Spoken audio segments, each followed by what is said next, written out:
Hi everybody, Miss Roberts here for chapters 5 and 6. Rose and Lily. Jack and Annie staggered into the house. They were both shaking. Their shoes and stockings were gone. Their wet clothes were torn. "You poor children," cried the woman. "I was waiting for my husband to arrive. I saw you clinging to that tree. Come sit in my parlor. Don't worry about the furniture. Rest. Dry out. You're safe now." Thanks, stammered Annie. "Yeah, thanks," breathed Jack.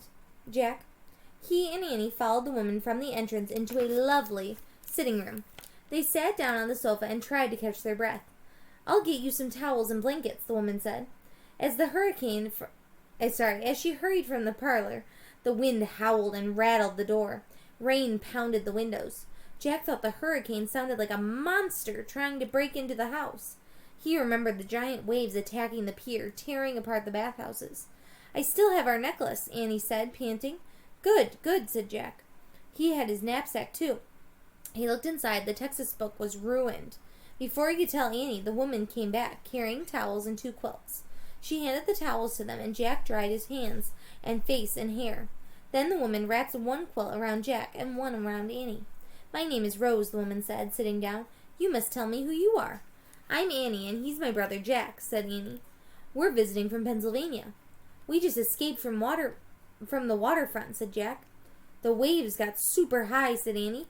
"So where are your mother and father?" said Rose. They're... Jack didn't know what to say. "They're at the Tremont House Hotel," Annie said quickly. "I know they're safe." "Oh, but they must be so worried about you," said Rose. "I wish they knew you were safe and sound with me."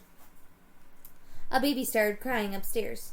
"That's my daughter. I'll be right back," said Rose. She hurried up the stairs. "Rose is so nice," Annie said, "and she's really strong. She pulled us both in." "Right," said Jack. He was relieved to be in Rose's nice house, but he was worried about the others still out in the storm.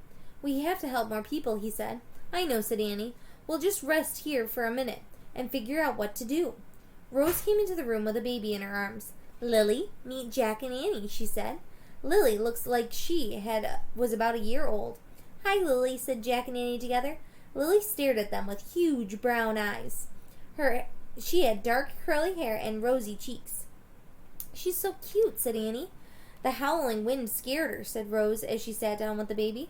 "So what did you see out there?" "Huge waves," said Jack with a sigh. "They covered everything. The streets got flooded fast. Everyone was trying to escape." "Oh my," said Rose. "My husband Lucas should never have gone to work this morning. I told him." "Where does he work?" asked Annie. "At a music store that's just off the boardwalk," said Rose. "I've been expecting him to ride home any minute."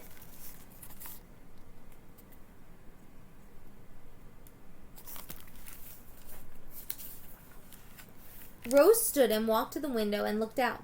"The water's getting higher," she murmured. "Lucas better hurry." Jack felt bad for her. He remembered the waves destroying the boardwalk. The wind shrieked. Thunder rumbled. Lily let out a wail. There, baby, don't cry," said Rose, gently rocking Lily in her arms. "Think of this as a big adventure." A gust of wind shook the house. Lily kept crying. "Hush, baby, hush. Papa will be home soon," said Rose. She started singing to Lily. "Hush, little baby, don't say a word. Papa's gonna buy you a mockingbird. And if that mockingbird don't sing, Papa's gonna buy you a diamond ring." Lily stopped crying and looked at Rose. "Papa," she whimpered. "He's not here now, darling, but he'll be home soon," said Rose. She turned to Annie and Jack. "Lucas sings that song to her all the time." Rose looked out the window again. "He would do anything to keep Lily and me safe. I don't understand why he hasn't come home yet." "What can we do for you?" asked Jack. "You helped us," said Annie. "We'd like to help you." "Oh, you're both so kind and brave," said Rose. "You sound like true Texans," she said. She took a deep breath. "I'm certain Lucas is fine. He's got to be fine." "I'm certain he's fine, too," said Annie. Suddenly, a huge blast of wind blew open the front door. Jack and Annie leapt off the sofa. They rushed to the door and tried to push it closed. The wind pushed back. Jack felt water wash over his bare feet. He looked down. Sea water was streaming through the open door. "Jack, look out!" yelled Annie. The wind ripped the door off its hinges. Jack and Annie jumped out of the way of the door, crashing to the floor. Sea water began pouring into the house. Chapter 6. Escape.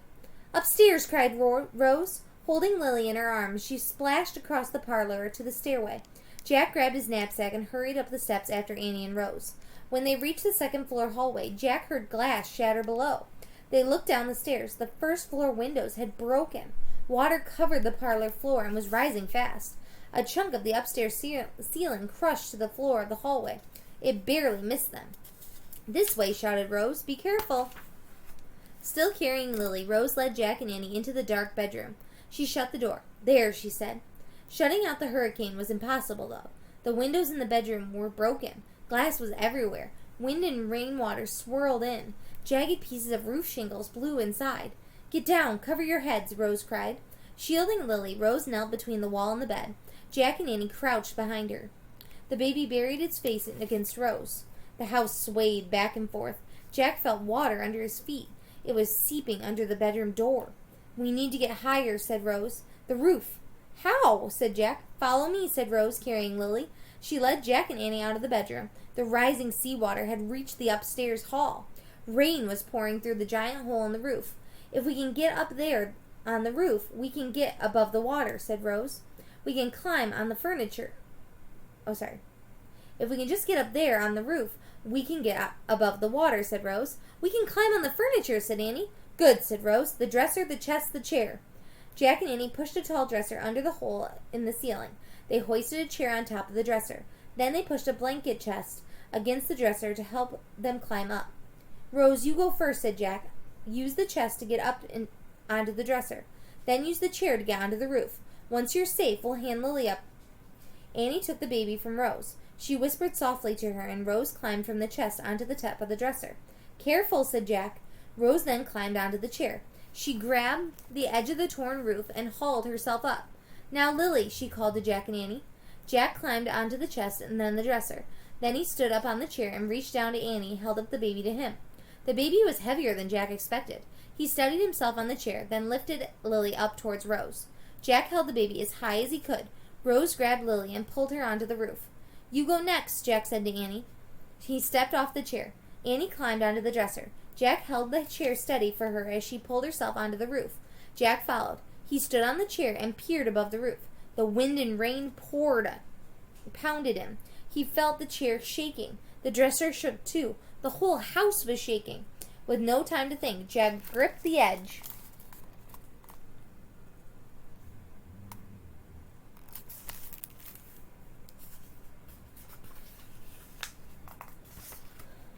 of broken roof and pulled himself up. He joined the others on the wind-blown, soggy rooftop. Battered by wind and rain, they all crouched around the baby.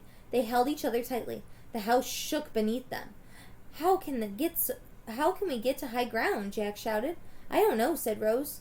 Jack looked around. In the last light of early evening, all of Galveston seemed covered by water. Suddenly, there was a loud crack. The house was sliding off its pillars. It was splitting in two. Rose cried out. Jack and Annie clung more tightly to her and Lily. There were more loud cracking sounds. Half of the house crumbled into the churning seawater. The roof over the other half broke completely free of the house, with all of them on it. "Hang on," cried Annie. Jack and Annie held on to Rose and Lily as the wind pushed the roof onto the floodwaters. Lily let out a wail. Rose started singing, her voice surprisingly strong. Annie began singing along. "Hush, little baby, don't say a word. Papa's gonna buy you a mockingbird." As their voices rose above the wind, Jack saw crumbling buildings. He saw people floating on mattresses, on boards, and even washtubs. Jack heard cries of help from survivors on rooftops. He saw others hanging from tree limbs. He wished he and Annie could help everyone, but there was no way to steer the roof raft. Every time the wind shifted, the direction of the waves shifted with it. The rooftop kept turning and moving with the storm's waters. Lily finally fell asleep. Rose and Annie stopped singing. "Where are we?" asked Annie. Rose looked around in the dim light. She gasped. "The Gulf! I think we're headed towards the Gulf," she cried. "The Gulf?" said Jack. "You mean we might end up in the ocean?" "Oh, no," said Annie. But the wind shifted again, and the water current changed. The roof spun around and began moving in another direction. Jack didn't know what to do except hang on to the others. "Are you both all right?" Rose asked. "I'm good," said Jack. "Me too," said Annie. "Are you okay, Rose?" I don't know, she said. I can't figure out what to do. There's nothing we can do, said Annie. We have to wait for it all to end. I think you're right, Annie, said Rose. Adrift on the black floodwaters, the roof raft rose and fell with the waves. Storm wreckage crashed against it, but the current kept pushing the raft through the wreckage. Jack and Annie held on tightly to Rose as she cradled the baby. Drifting through the storm, they all rocked back and forth together. After a while, Jack gave in to his tiredness. His head nodded, his eyes started to close. That's the end of Chapter 6. I will be back with Chapter 7 and 8